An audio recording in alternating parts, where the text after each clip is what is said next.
श्री स्वामी समर्थ. जय जय स्वामी समर्थ. अक्कलकोट स्वामी हे भगवान दत्तात्रेयाचे तिसरे पूर्ण अवतार मानले जातात. त्याचे संपूर्ण कथा गाणगापूर येथील श्री नरसिंह सरस्वती निर्गुण पादुकाच्या 300 वर्षाच्या तपस्येपासून सुरू होते. कर्दळी वनात प्रकट झाल्यानंतर त्यांनी भारत भ्रमण केले आणि 1856 मध्ये अक्कलकोट आगमन करून 22 वर्ष वास्तव्य केले.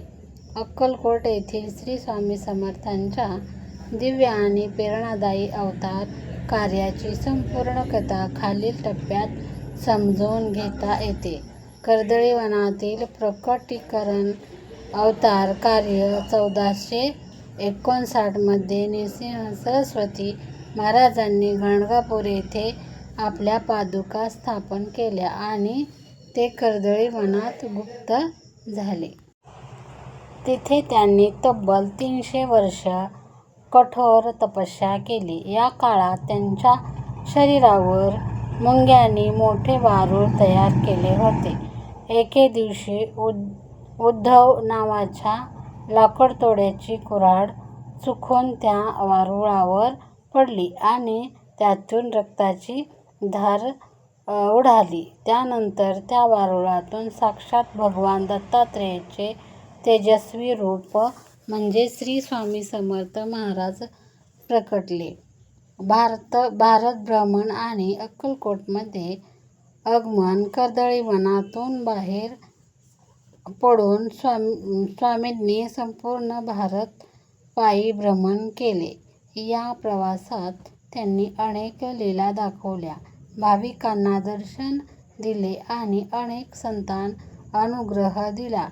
अखेर इ. स. 1856 मध्ये ते महाराष्ट्रातील अक्कलकोट, जिल्हा सोलापूर येथे आले. अक्कलकोटमधील वास्तव्य आणि भक्तांचा उद्धार. अक्कलकोटमध्ये स्वामींनी जवळपास 22 वर्ष वास्तव्य केले.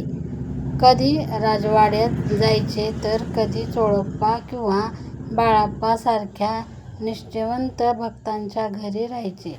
त्यांचा स्वभाव स्पष्ट आणि अद्भुत वृत्तीचा होता.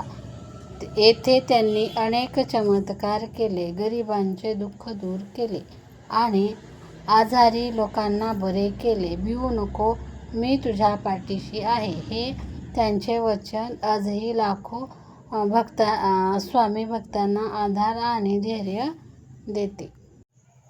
महासमाधी. 1878 मध्ये चैत्र कृष्ण त्रयोदशीच्या दिवशी स्वामींनी अक्कलकोट येथे वटवृक्षाच्या छायेत महासमाधी घेतली. त्यांची समाधी अतिशय जागृत मानली जाते. आजही त्यांच्या भक्तांना स्वामींच्या वास्तव्याची आणि कृपेची अनुभूती येत असते. तुम्ही स्वामी समर्थांविषयी अधिक माहिती वाचू इच्छित असल्यास श्री दत्त महाराज या अधिकृत संकेतस्थळाला भेट देऊ शकता. तुम्हाला स्वामी समर्थांच्या कोणत्या विशिष्ट लीलेबद्दल किंवा भक्तांच्या अनुभवाबद्दल अधिक जाणून घ्यायला आवडेल का?